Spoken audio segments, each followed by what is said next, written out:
चलिए आज एक ऐसी प्राचीन दुनिया में चलते हैं जो हैरान करने वाली हद तक आधुनिक थी।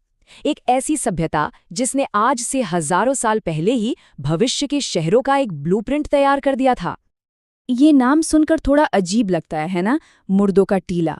लेकिन यकीन मानिए, यही वो नाम है जिसने इतिहास की किताबों को हमेशा के लिए बदल दिया और एक ऐसी दुनिया के दरवाजे खोले जिसके बारे में हम सब कुछ भूल चुके थे। तो ये नाम है उस शहर का जिसे 1922 में आर्कियोलॉजिस्ट आर.डी. बैनर्जी ने दोबारा खोज निकाला था। एक ऐसा शहर जो कभी सिंधु घाटी सभ्यता का सबसे बड़ा और सबसे एडवांस्ड महानगर हुआ करता था। तो आखिर ये मोहनजोदड़ो था क्या? सोचिए, आज से लगभग 4,500 साल पहले का एक विशाल, पूरी तरह से प्लान किया हुआ शहर जो आज के पाकिस्तान में था। ये कोई आम शहर नहीं था, बल्कि उस दौर की शक्तिशाली सिंधु घाटी सभ्यता का धड़कता हुआ दिल था। और यहीं से असली कहानी या कहें कि असली पहेली शुरू होती है। ये कैसे हो सकता है कि इतने हजार साल पहले बना कोई शहर इतना ज्यादा मॉडर्न और इतना व्यवस्थित हो? चलिए इसी सवाल का जवाब ढूंढते हैं। तो चलिए जरा करीब से देखते हैं इस कांस्य युग के महानगर की उन खासियतों को जो आज भी बड़े बड़े इंजीनियरों और इतिहासकारों को सोचने पर मजबूर कर देती हैं। सबसे पहले तो शहर की प्लानिंग देखिए, कमाल है। सड़कें एकदम सीधी, एक दूसरे को 90 डिग्री के एंगल पर काटती हुई, मतलब एक परफेक्ट ग्रिड पैटर्न। ठीक वैसे ही जैसे आज के मॉडर्न शहर बसाए जाते हैं। शहर के दो हिस्से थे, एक ऊंचा किला जिसे सिटाडेल कहते हैं और एक निचला शहर। लेकिन सबसे हैरान करने वाली बात तो ये है कि पूरे शहर में एक ही साइज की पकी हुई ईंटों का इस्तेमाल हुआ था। जरा सोचिए, इसका मतलब है कि उनके पास एक कमाल की प्लानिंग और कंस्ट्रक्शन टेक्नोलॉजी थी।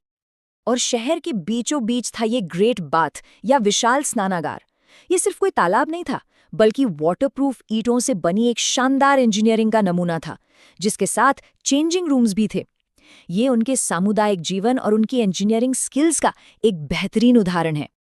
लेकिन उनकी जो सैनिटेशन सिस्टम थी ना, वो तो होश उड़ाने वाली है। देखिए, ये काम कैसे करता था। हर घर के बाथरूम से पानी निकलकर सड़कों के किनारे बनी ढकी हुई नालियों में जाता था। ये छोटी नालियां फिर शहर की बड़ी मेन नालियों से जुड़ जाती थीं। और तो और इन नालियों में सफाई के लिए मैनहोल भी थे। आज से हजारों साल पहले ऐसी व्यवस्था सच में यकीन करना मुश्किल है।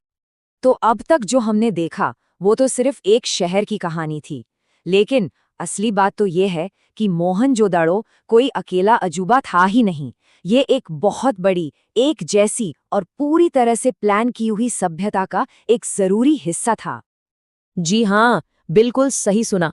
मोहनजोदड़ो उस विशाल सिंधु घाटी सभ्यता का बस एक छोटा सा हिस्सा था, जो मिस्र और मेसोपोटामिया की सभ्यताओं के साथ दुनिया की सबसे पुरानी शहरी संस्कृतियों में गिनी जाती है। ये बात इसके महत्व को एक बिल्कुल नए लेवल पर ले जाती है। और कमाल की बात यह है कि इस पूरी सभ्यता में कुछ चीजें बिल्कुल एक जैसी थीं, जो एक कॉमन कल्चर का सबूत देती हैं।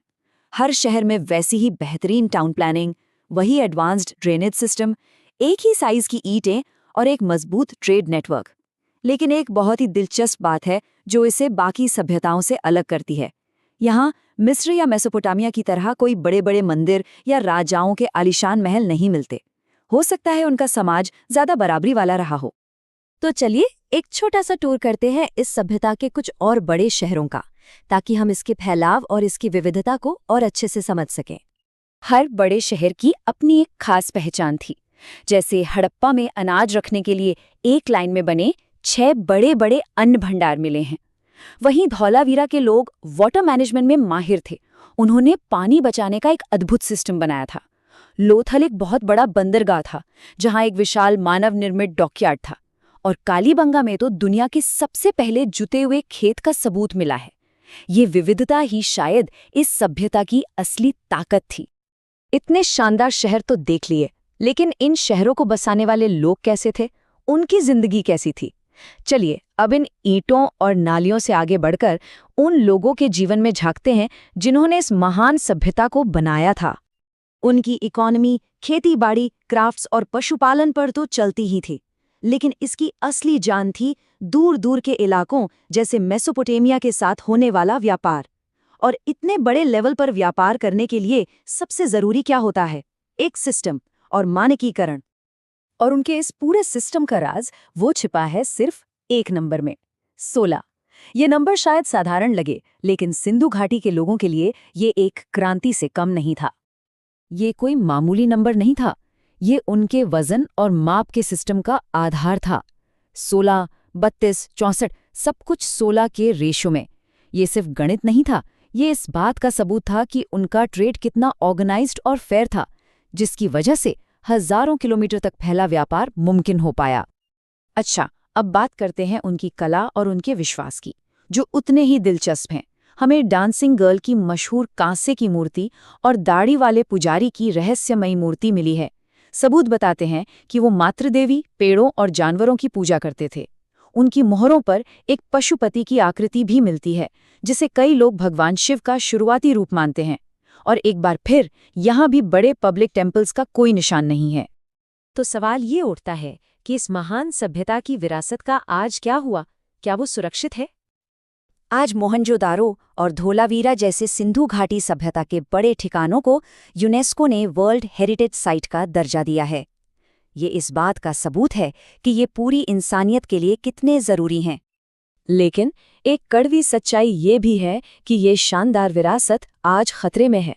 मिट्टी के कटाव, मौसम की मार और देखभाल की कमी की वजह से ये धीरे धीरे खत्म हो रही है।